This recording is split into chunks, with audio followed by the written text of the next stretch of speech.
bohong.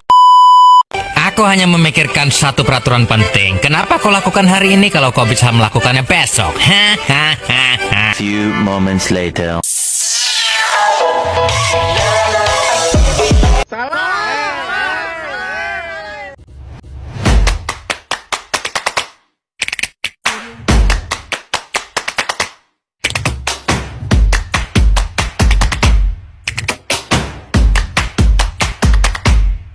Hai teman-teman, saya akan membuat video vlog tentang teori biaristik dan juga bagaimana contohnya dalam kehidupan sehari-hari.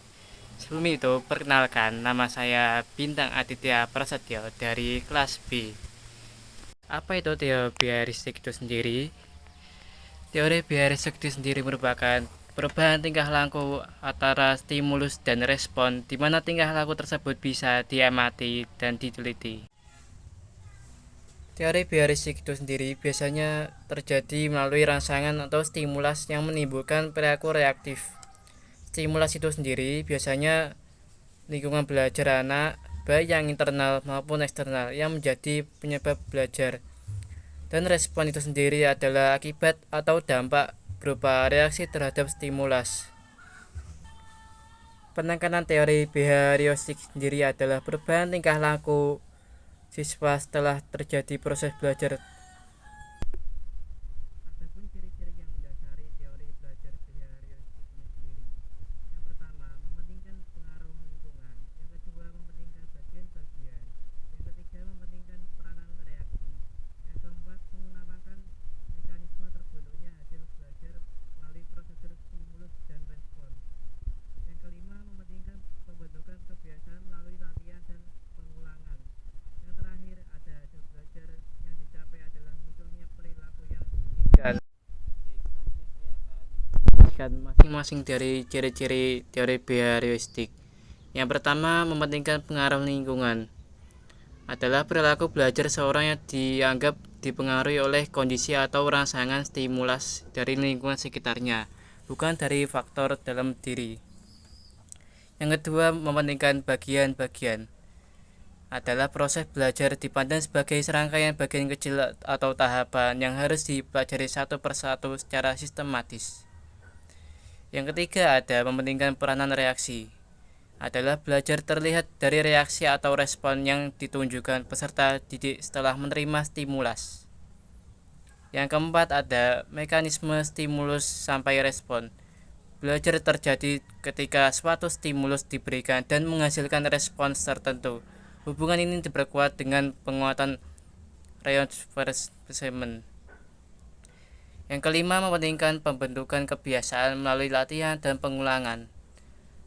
Adalah perilaku baru atau keterampilan yang dibentuk, dilatih secara berulang-ulang sehingga menjadi kebiasaan. Yang terakhir, hasil belajar adalah munculnya perilaku yang diinginkan. Yang dimaksud di sini adalah keberhasilan belajar diukur dari sejauh mana peserta didik menunjukkan perilaku sesuai tujuan yang ditetapkan. Selanjutnya ada teori pembiasaan klasik, yaitu classic conditioning, di mana stimulus asli dan netral akan digabungkan berpasangan dan dilakukan secara berulang-ulang sehingga menimbulkan reaksi yang diinginkan. Saya akan memberikan beberapa contoh dari classic conditioning ini. Tidak hanya teori biaristik, social conditioning juga memiliki ciri-ciri. Yang pertama, dipengaruhi oleh lingkungan sosial, adalah di mana perilaku seseorang terbentuk karena norma, aturan, dan kebiasaan di sekitarnya. Yang kedua, terjadi melalui proses belajar. Individu belajar dan dari observasi, imitasi, nasihat, dan pengalaman sosial. Yang ketiga, membentuk kebiasaan dan pola pikir, di mana apa yang sering dilihat, didengar akan menjadi kebiasaan dan dianggap normal. Yang keempat, ada diperkuat oleh penghargaan dan hukuman. Perilaku yang sesuai norma diberi pujian dan menyimpang ditegur, memperkuat adaptasi sosial.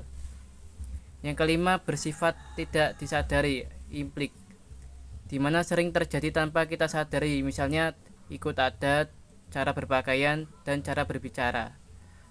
Yang keenam, membentuk identitas dan nilai diri. Social conditioning menentukan cara kita memandang diri sendiri dan orang lain, baik atau buruk, pantas atau tidaknya. Yang terakhir, dapat berubah seiring waktu. Nilai sosial bisa berubah karena pendidikan, pengalaman, atau pengaruh budaya baru. Kesimpulannya, social conditioning adalah proses pembentukan perilaku dan cara berpikir seorang melalui pengaruh lingkungan sosial, kebiasaan, dan norma yang diperkuat secara terus-menerus sehingga menjadi bagian dari identitasnya sendiri. Baik, saya akan memberikan contoh dari social conditioning. Saya akan mengambil contoh dari seekor anjing. Ini ada gambar seekor anjing. Saya akan menjelaskan dari gambar tersebut. Pertama, makanan itu kita jadikan sebagai stimulus yang tak terkondisi.